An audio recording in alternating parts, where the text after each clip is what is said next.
तो दोस्तों हम लोग पहुंच चुके हैं डीजे हॉस्टल। देखिए डीजे हॉस्टल का जो गेट है किस तरह से सजाया गया है, ये देखिए काफी। हिंदी मेरी माँ है, मैं जो मिला है वो मुकद्दर से मिला है, औरों को जो मिला है वो मुकद्दर से मिला है, हमें तो मुकद्दर भी संविधान से मिला है। रहे हैं देखिए भाई साहब, बहुत खूबसूरत तस्वीर बाबा साहब के लिए है। एक बार दिखा दो, ये देखिए भाई साहब काफी।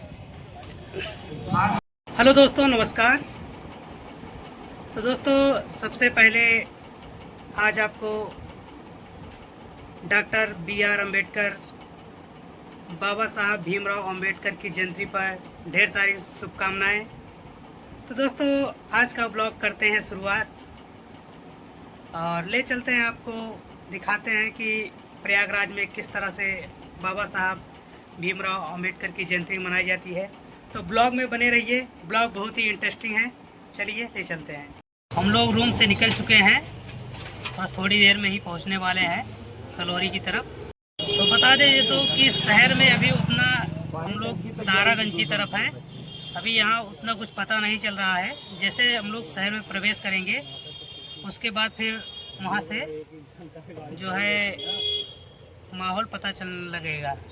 चलिए ले चलते हैं आपको। तो दोस्तों हम लोग पहुँच गए हैं बैंक रोड।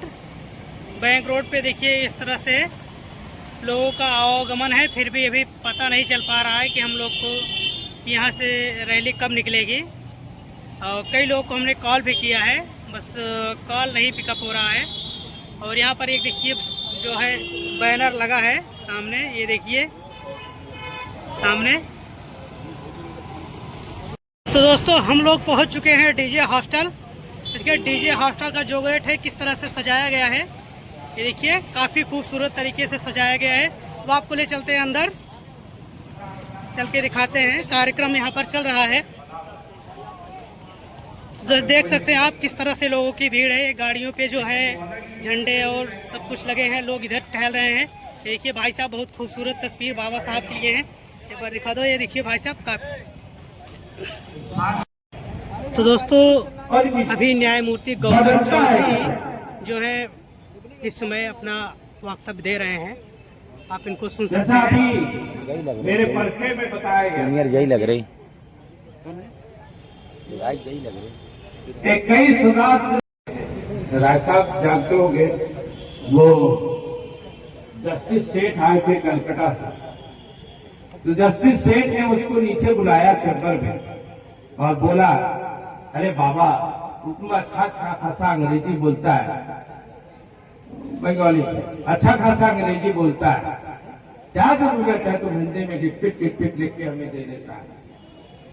हमने कहा मेरी भी मजबूरी है, जैसे आप बंगाल में बंगाली से पढ़ लेते हैं वैसे मेरे लिए भी हिंदी में हिंदी पढ़ लेना बहुत आवश्यक है। तो उन्होंने कहा इसके पीछे कोई कारण भी हो सकता है। तो मैंने कहा इसके पीछे एक सबसे बड़ा कारण है कि मेरी जो आवाम है, जनता है, वो अंग्रेजी नहीं जानती। उसे न्याय में क्या मिला उसे समझ में आना चाहिए कि मुझे न्याय में क्या मिला है, अदालत ने क्या आदेश पारित किया है उसकी समझ में वो आदेश आना चाहिए। मुझे व्याख्यान के लिए लोग बुलाते हैं तो कहते हैं कि आप लगता है, क्योंकि पत्रकार ने पूछा, जब शुरू में 1-1.5 हुआ हिंदी दिवस पर अखबार में, तो पत्रकार ने मुझसे पूछा कि लॉर्डशिप आप अंग्रेजी में भी लिखाते हैं क्या? मैंने कहा थोड़ा बहुत लिखाता। ये इसलिए मैं कह रहा हूं कि मैं कहता हूं कि हिंदुस्तान नहीं, दुनिया की जितनी भाषाएं हैं वो सारी भाषाएं मेरी मौसियां हैं, लेकिन हिंदी मेरी माँ है। मैं मौसियों का अपमान नहीं करना चाहता, लेकिन माँ का अपमान सहना भी नहीं चाहता। मैंने इस विषय को इसलिए रखा कि यहाँ कल भी मैं था एक डीन साहब वहां थे सीएमटी में। मैंने बच्चों से अलग में कहा, अंग्रेजी जानना अच्छी बात है, लेकिन ये मत रखो कि जब आप अंग्रेजी में ही बहस करोगे तभी अच्छे ऑर्डर मिलेंगे। खाली प्रस्तुति आपकी स्पष्ट होनी चाहिए कि आप कह क्या रहे हैं। संविधान का विषय है तो उस व्हाट्सएप की बात मैं कह रहा था, जो व्हाट्सएप मुझे मिला था कि इतने लोग उसमें थे। तो मैं ये भी कहता हूं कि लड़ाई तो हिंदुस्तान में सारे लोगों ने लड़ी आजादी की, तो बापू ही क्यों सिखा।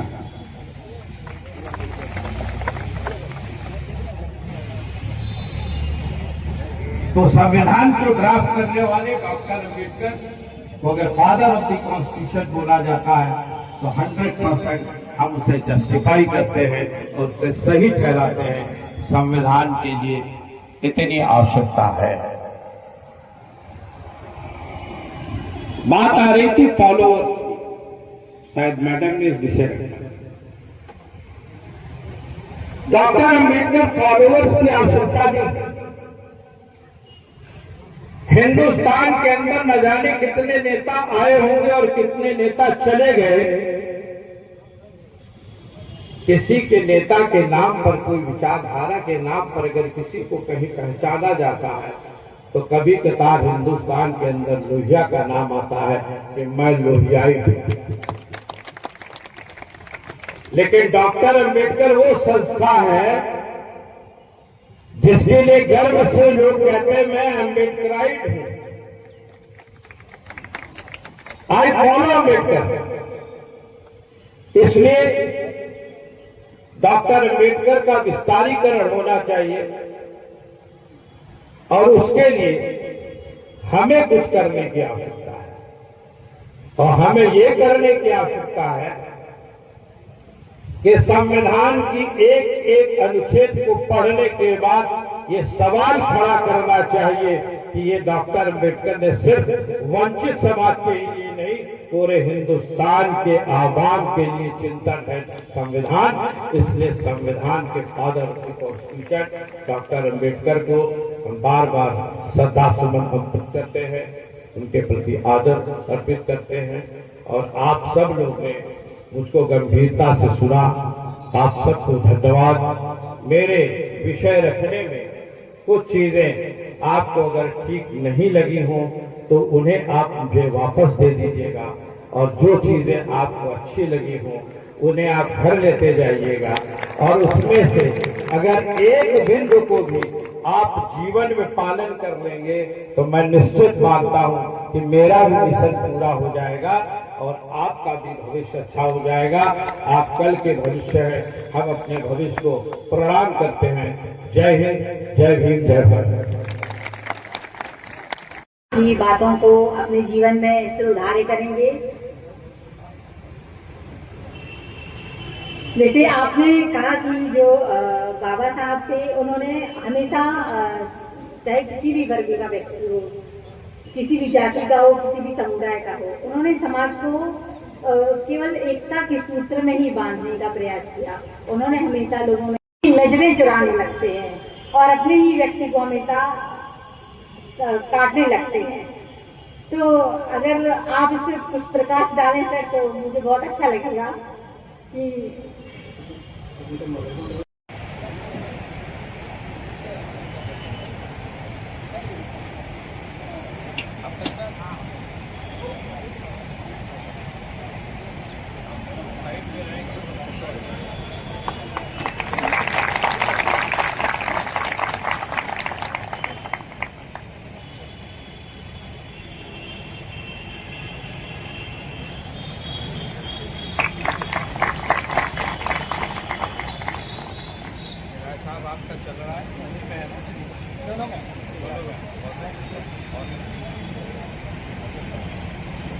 जो आगे जाके हम खींच लेंगे।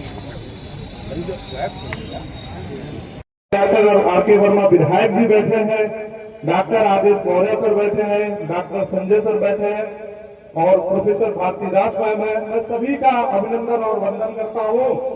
और आज ये जो डॉक्टर भीमराव अंबेडकर साहब की जयंती मनाई जा रही है, उसके लिए मैं जो भी इसके आयोजक मंडल है, सूरज सरोज जी और उनके सभी टीम को मैं बहुत बहुत धन्यवाद, वंदन और अभिनंदन करता हूँ।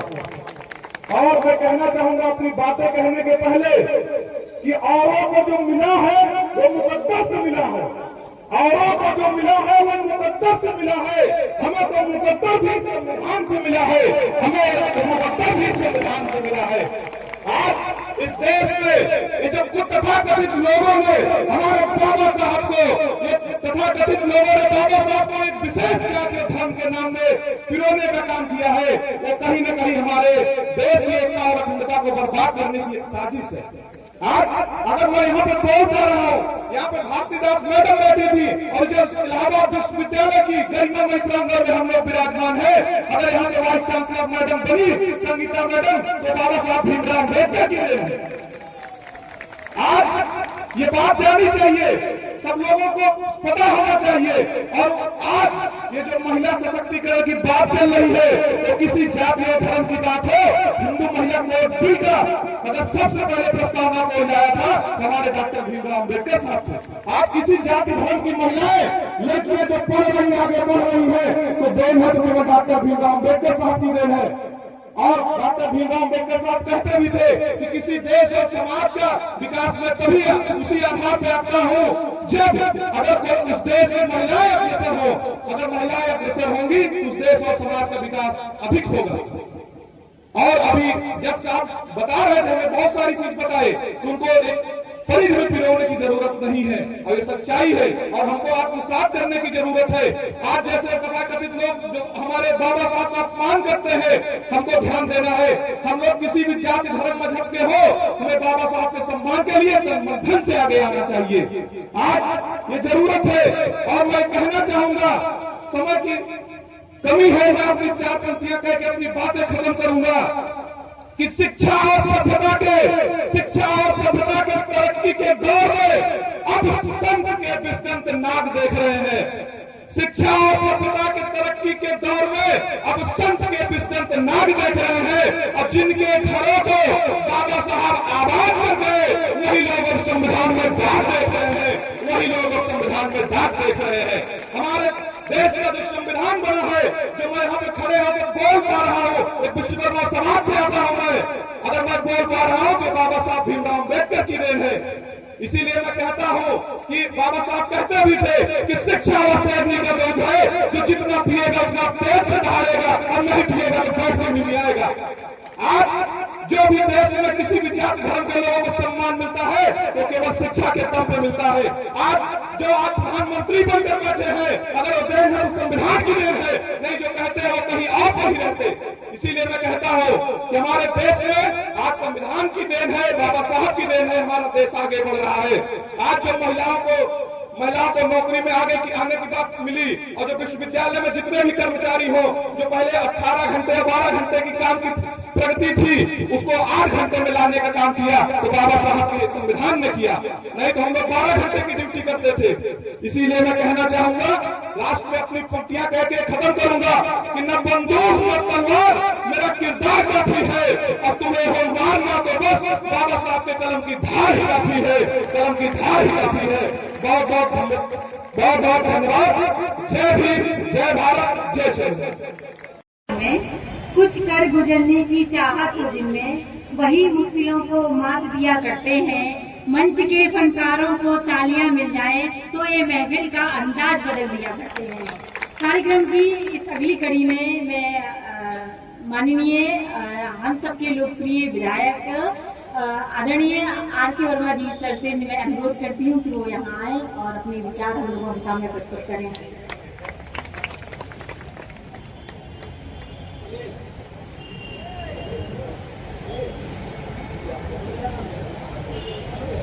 बहुत बहुत धन्यवाद।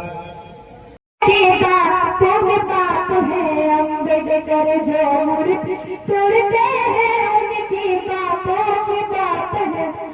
अम्बेडकर जब मांगा था अंग्रेजों ने भारत का संविधान सुनो, तेरे बाप दादा ना लिख पाए बच्चों पास नदान सुनो।